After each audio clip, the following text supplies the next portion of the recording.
Truvero fans out there, this is Truvero doing yet another review. Specifically, this is now a Raw review. Before I get started, I'd like to just say I'm sorry that my reviews have been posting up late, but I've been needing to put them together.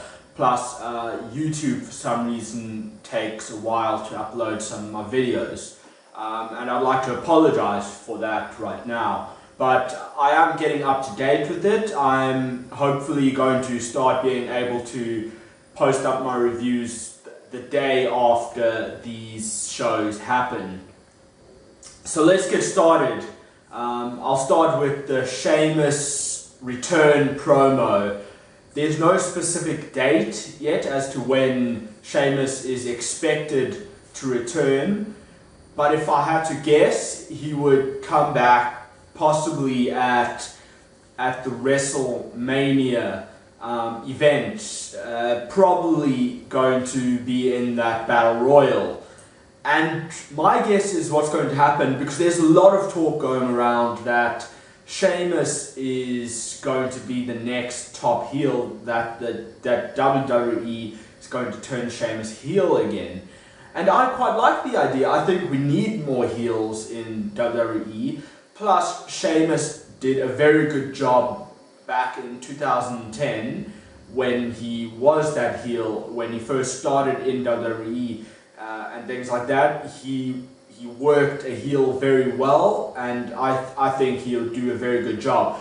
How I think this is going to play out is at WrestleMania, he's going to be in that Andre the Giant Battle Royal, and either a face is going to eliminate him, and he's going to get so pissed off that he's going to attack this face and become a heel, or he is going to win the Andre the Giant Battle Royal, and he's going to, the following night, he's going to pretend to be behind the fans only to put them down and actually turn his back on them, probably saying, making up an excuse saying, oh, the people weren't there for him during his injury and all that, and you know, so I'm pretty excited to see how they play Sheamus out as a heel, if they do really indeed put him as a heel. I do hope that they do. Like I said, he was a very good heel, plus we really do need more. Then we go on to the Authority promo where Randy Orton jokes around.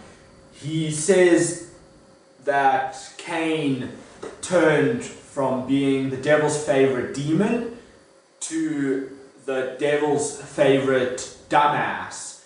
He goes on to Big Show saying all he does is bitch and complain, which in his character is true, he has been doing. He then goes on to Jamie Noble saying Jamie Noble wishes that people would remember his name, and that he makes fun of his size by saying he probably can't go on rides at theme parks. Then he turns to Joey Mercury, doesn't say anything. Turns to Seth Rollins saying, when the time is right, I will beat your ass and I will make you my bitch. And I quite like this approach. I mean, it kind of seems not so much that WWE is going to go out of the PG era, but it kind of seems like they're actually perhaps letting something slide now, such as Randy Orton using the word bitch, which they'd usually censor or they just wouldn't allow at all. And I quite like it. I think it's good to have the occasional, you know, adult thing in it, such as a swear word and things like that, because it adds to the flavor of the show. It isn't just making it seem like it's an act and that it's just for like a kids thing, because let's face it, teens are swearing and teens are into the swearing and the sex and the things like that. I'm not saying they'll bring in sex again into WWE, at least not at this moment, but I'm saying the odd swear word is actually okay to put in. I mean, really, it's the way I see it. PG means parents should be watching the show with the kids. It does not mean that it's a kid-friendly show. That's the way I always saw PG shows back when I was little. Was that, you know, it's just a show that there would be possible swearing in the show, but it doesn't mean it's kid-friendly. And that's what PG means to me. And so I don't like the whole kids approach thing, you know. I think WWE should be upping the game, adding the occasional swearing like that, and I think it was good. It was a good segment. It kind of shows that there's perhaps starting to be a break in the authority. Obviously, at the end of that segment, Randy Orton saying he's just joking around, you know, they had a laugh about it. In the end, they all said that's best for business. At the end, it was a good segment. We'll see how things go. Then you had Ryback and Eric Rowan versus The Big Show and Kane. It was a good match. It was well put together, and it ended off with Big Show knocking out Kane. Then there's the dissension between Big Show and Kane, and this is what I'd said before, that there's possibly going to be a face turn for one of these two superstars. I thought it would likely be Big Show, but at the end of this, you had Stephanie McMahon coming out, and long story short, she kicked out both Big Show and Kane, which is now a start to the break of the authority.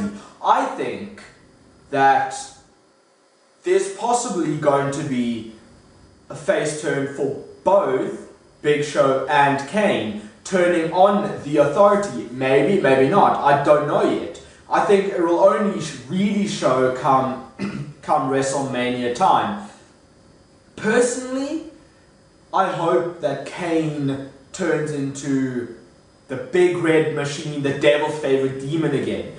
I think that was his best run when he was known as that character. I really dislike this bitchy little character that Kane has at the moment. This authority figure, and you know, and the thing is, it kind of makes sense. I mean, let's face it, people like Kane, although he is actually still wrestling. I was about to say, you know, people like Kane can't wrestle as much anymore, but actually, he is still wrestling even as the authority figure. So I hope that Kane becomes the red machine, the big red machine again, and that he becomes more aggressive. We see that aggressive side. I think the last time we saw that was about 2009, 2010, when you had the World Heavyweight Championship. I don't think we've seen that since, well, actually, we haven't seen that aggressive side since Kane returned after Mark Henry broke his leg, and he returned with that mask. We haven't seen that aggressive side to him since then. And I really do hope we can see that again. As for Big Show, I'm getting a bit tired of the constant face heel turns that Big Show does. You know, it gets a bit old, really. I mean, I think, honestly, Big Show's had the most face heel turns out of anybody, past and present, in the WWE. And I think it really does get really old really fast, and I'm getting tired of it.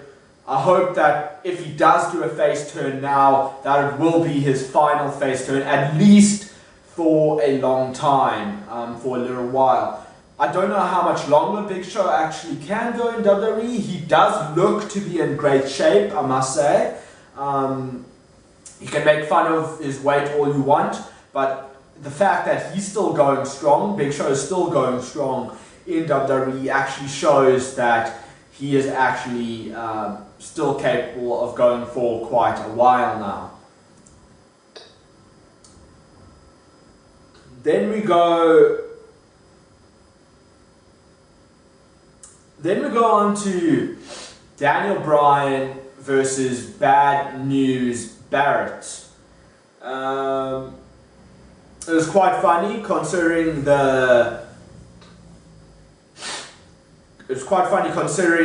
what Randy Orton said earlier, that Jamie Noble wishes that people would remember his name. It's quite funny that ended up being the #1 trend worldwide during this match, which again, like I said, I find very funny. That's just a side note. Let's go. I don't think I need to tell you that during this match, R-Truth was on commentary again.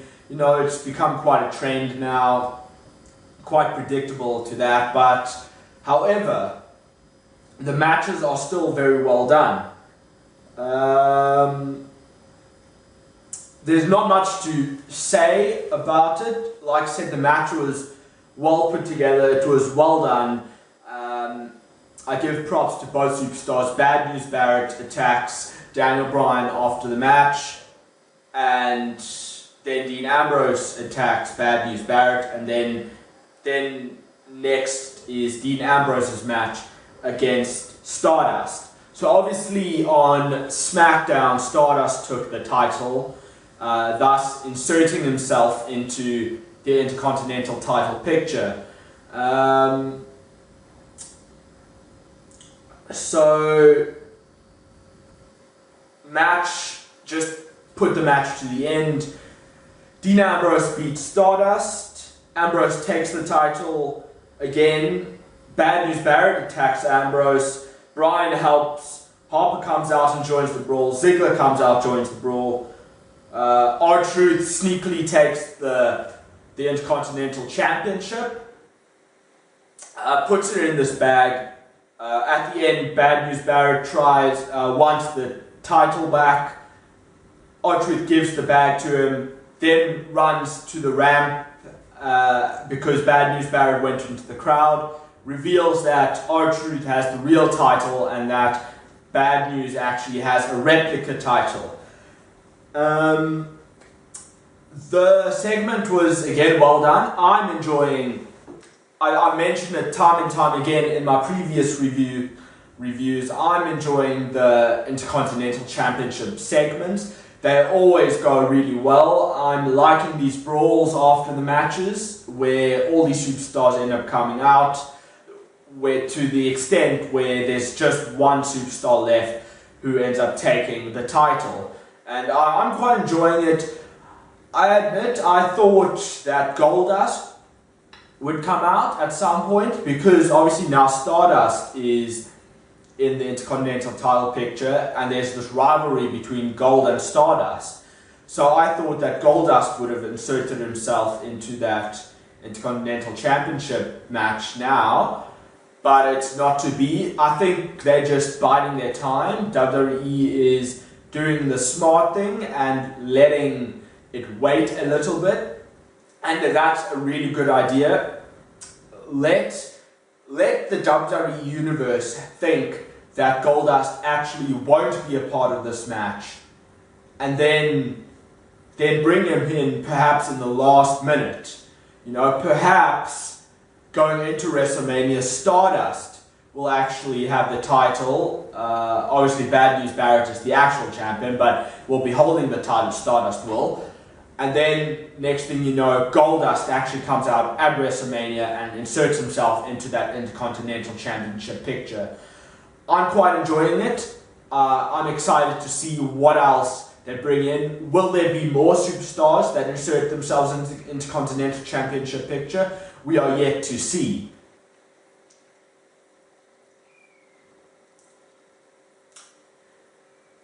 Then we had Curtis Axel versus Rusev. What the fuck are they doing with Curtis Axel?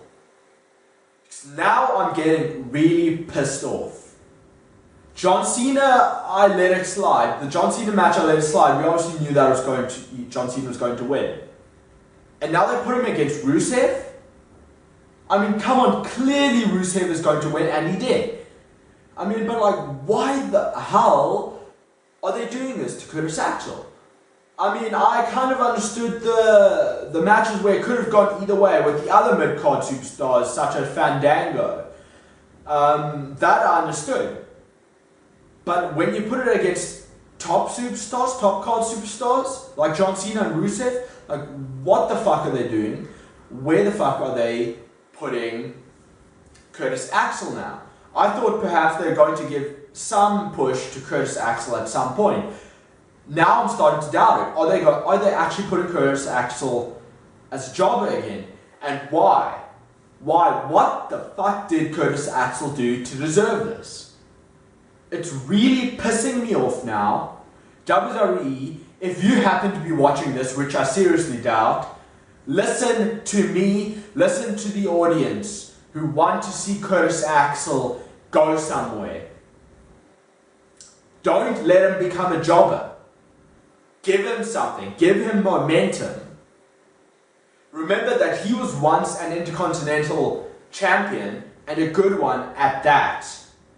So please, please, let Curtis Axel go somewhere. Remember, he was once a Paul Heyman guy. Paul Heyman, if you're listening to this, please convince WWE to do something with Curtis Axel. He deserves it. He's a talented superstar. Let him go somewhere. After the match, we have John Cena coming out, attacking Rusev, putting the SDF on him. We had Rusev passing out, John Cena pouring water on Rusev, and then putting on the SDF again. Thus, because John Cena wouldn't let it go, Lana gave the title match to John Cena at WrestleMania. That much was predictable. I knew that John Cena would do something either during or after a Rusev match to make Rusev give John Cena the title match at WrestleMania. I saw it coming. The only thing is now, are they going to let John Cena win at WrestleMania? I find it hard to believe that they wouldn't, because John Cena is such a top superstar, and the fact that he's barely lost any WrestleManias. Think of the 10 WrestleManias John Cena has been in. How many of those WrestleManias has John Cena lost? If I had to think off the top of my head, I can only think of 2. There was one year he lost against The Miz, and there's one year he lost against The Rock. He might have lost one other one, but I can't think of any. So that would mean he's 8-2 at WrestleMania, in which case, why would they let him lose against Rusev? Unless they're looking to put Rusev against a different superstar, such as Daniel Bryan, perhaps at Extreme Rules, where Daniel Bryan will end up winning against Rusev. I don't know. I'm still waiting to see. I don't know what they're going to do with John Cena. Is John Cena still going to be in WWE for very long? I do not know. But we are yet to see where they are going to take it. I won't lie, I'm looking forward to the John Cena-Rusev match. I'm looking forward to see, like I said, what exactly are they going to do? Are they actually going to let John Cena win? Or are they actually going to surprise us and let him lose? It's a really good question.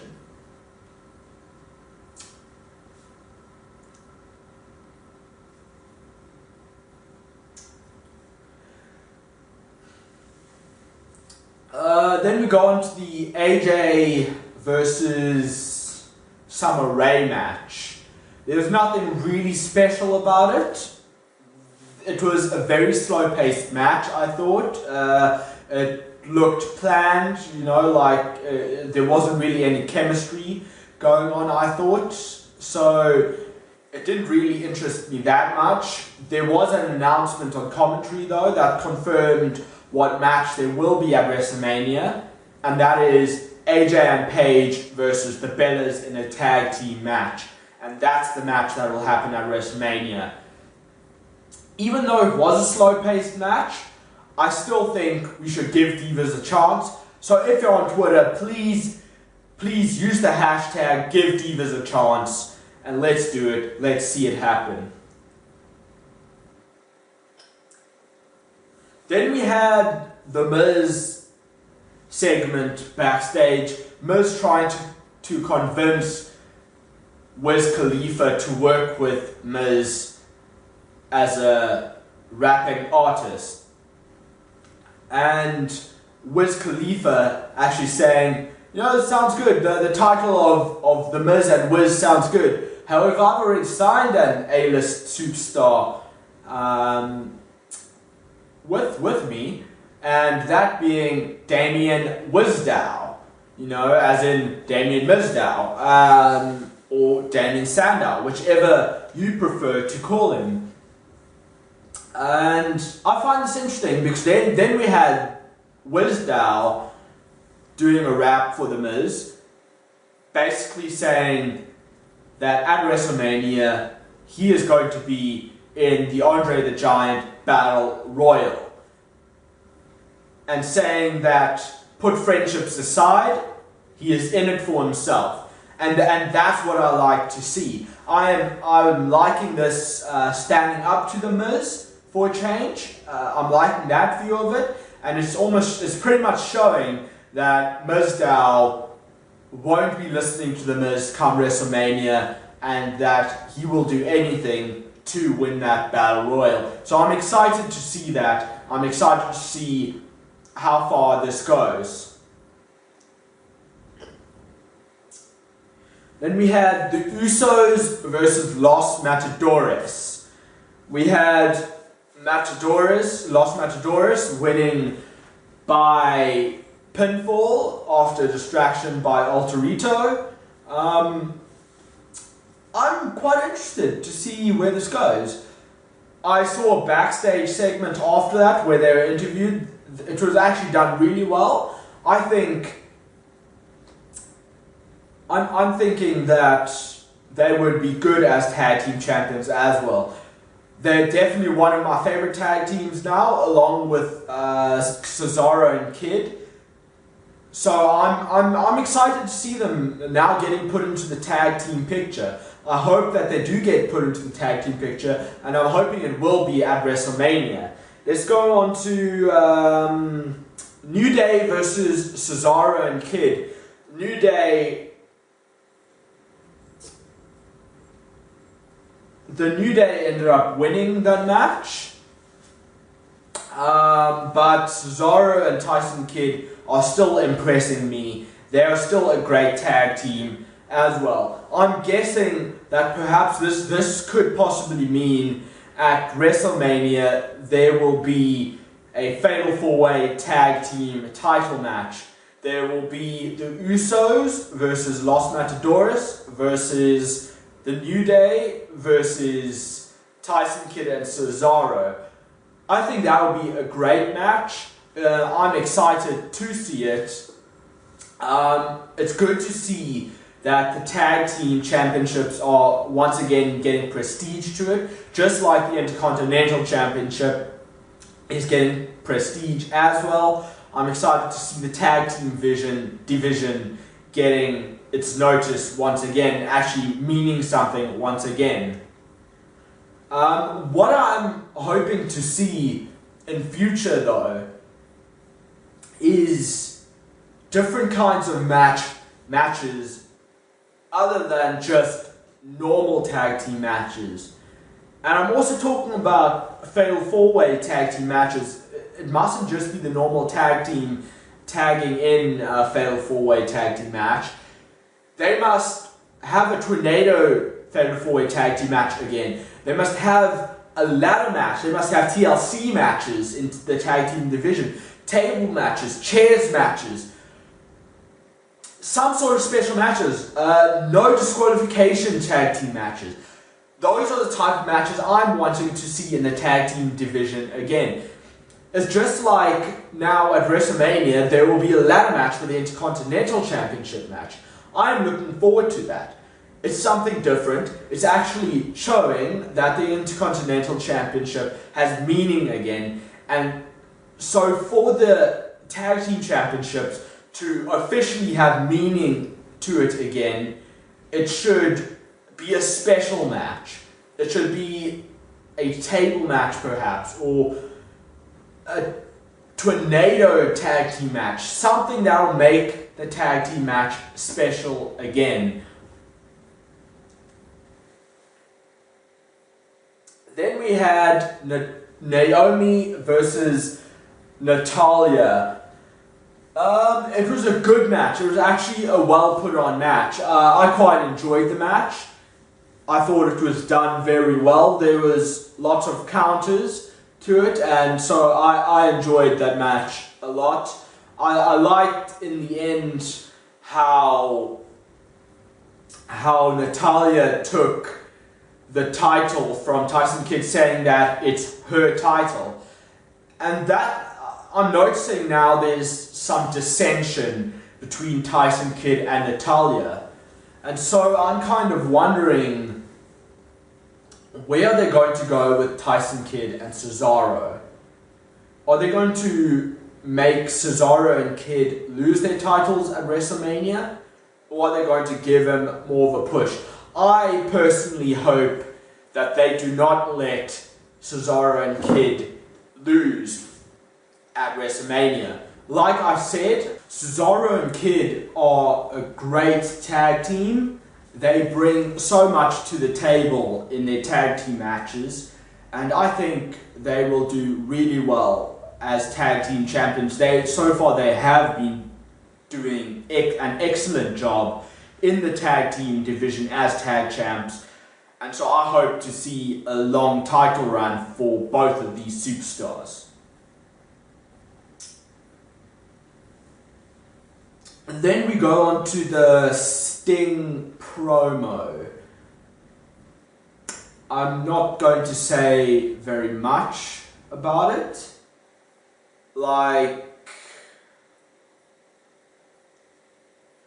It was a well done promo. It's a good build up to WrestleMania. That's as much as I'm going to say. That's it. Then we get the announcement that there's going to be a new award come this year's Hall of Fame. That it's going to be something called the Warrior Award, if I labeled it correctly. Yes, it's called the Warrior Award. And this award is awarded to someone who's been a true hero, someone who's been brave through something that they've done. And this year, it's been for the very first person who's going to be getting this award, who obviously can't physically get it, is Connor Michalek. Apologies if pronunciation is wrong, but for those who don't know who he is, he was the kid last year, well, for a few years now, who's been fighting with cancer, and WWE specifically, or especially, granted his wish to meet his favorite superstars. They gave him a chance to actually be in the middle of that ring. They let him pin Triple H, and they did so much for this kid, and he was just one of the bravest kids that I have ever seen. And you wouldn't have thought that he was fighting with cancer the way he was. He was just He was funny, and he was just a great kid. He inspired a lot of the superstars in that coming WrestleMania season. And WWE gave Conor ringside seats, front row seats for that WrestleMania 30. And his father was saying that for the first time in a long time, it actually seemed like nothing was wrong with him. He just had the time of his life. And I think a month later, not even a month later after that experience, he passed away. And so I think if anybody deserves to get that award, or deserves to be honoured for that award first, it would be Conor. No matter how many times I see that video that they put together of Conor's experience and about Conor seeing his favourite superstars in WWE, it truly, no matter how much I dislike a character in WWE, no matter how much I dislike a story that happens in WWE, you have to respect WWE for what they did for Conor and what they've been doing for all kids who are struggling. So no matter how old I get, I will always be a huge fan of WWE for everything that they do outside of the ring.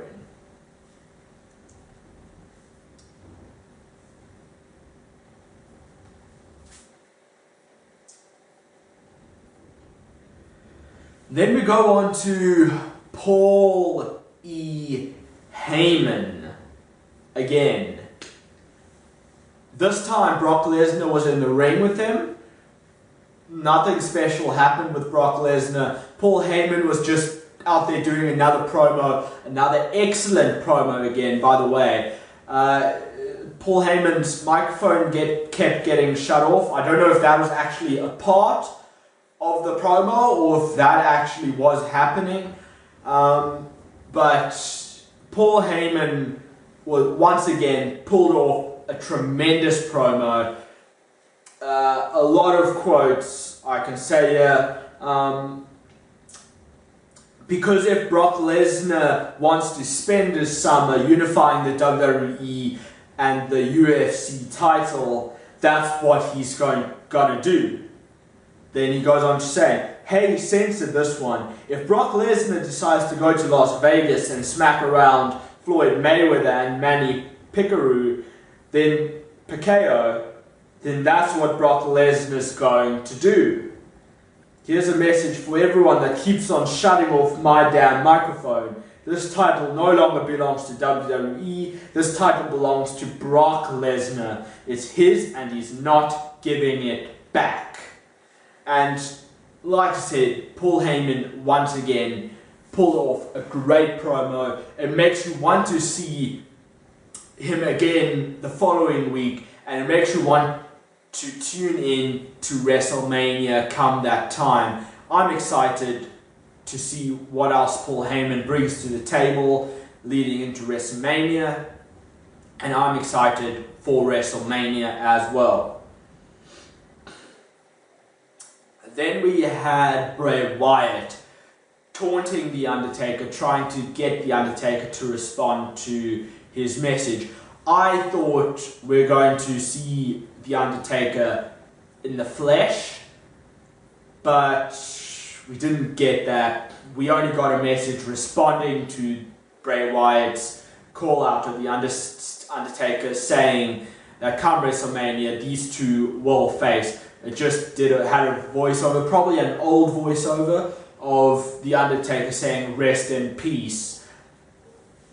And so this is happening because it's obviously confirmed now that come WrestleMania, Undertaker will definitely face Bray Wyatt. they can't suddenly say no to it unless something happens to The Undertaker itself, where he can't actually compete. I'm still going to go on a guess and say it will be a casket match. I sure hope it's a casket match. There's a lot of, I think Bray Wyatt kind of specified in his promo that he will end The Undertaker, that it ends at WrestleMania. And I think that just shows, you know, they're kind of talking about it, that this will be Undertaker's final WWE match. And what a way to end it. This is pretty much like passing the torch on from one dead man to a creepy guy. From one guy feared to another guy feared. Bray Wyatt is the next Undertaker, and I think this is where it ends for The Undertaker. And next year, The Undertaker gets inducted into the WWE Hall of Fame. Then we had the main event, Roman Reigns versus Seth Rollins and Randy Orton in a handicap match. In the middle of the match, we had Seth Rollins telling J&J Security to go backstage. That's what they did. It was really a one-on-one match because Seth Rollins was in the match against Reigns the whole time. Randy Orton refused to take in the tag. Thus, Roman Reigns ended the match with a huge spear to Seth Rollins, winning the match. After the match, we had Randy Orton beating the crap out of Seth Rollins. And this is what I've been looking forward to. This is what I've been waiting for. To see Randy Orton turn his back on the Authority. To see Randy Orton beat the hell out of Seth Rollins. And this then means that come WrestleMania, there will be a one-on-one match. Randy Orton versus Seth Rollins. And I'm excited to see how that plays out. I'm excited to see if the Authority possibly makes it a handicap match, you know, J&J Security and Seth Rollins versus Randy Orton, or if it will indeed be a one-on-one match. And what kind of match will it be? Will it be a no DQ match? What will happen? I'm excited to see what's coming in future between these two superstars. I think it is confirmed, though, that these two will face in some way or another at WrestleMania. So I'm excited to see it. I'm excited to see what else is in store in this WrestleMania season. I'm excited to see what else creative has to do in these coming weeks leading to WrestleMania. Guys, I hope you've enjoyed this review. Say what you want about it. Please leave a comment below. Please subscribe to Stu Vera's Reviews. I'm going to be making more reviews of coming SmackDown and Raw leading into WrestleMania. I'm also going to try and start making superstar reviews of certain superstars, both past, present, and those ones in NXT, so the future of the main roster. I'm looking to do that as well coming the next few weeks. Guys, I hope you enjoyed it. Please tell me what you thought. This is Stu Vera, message approved. Peace out.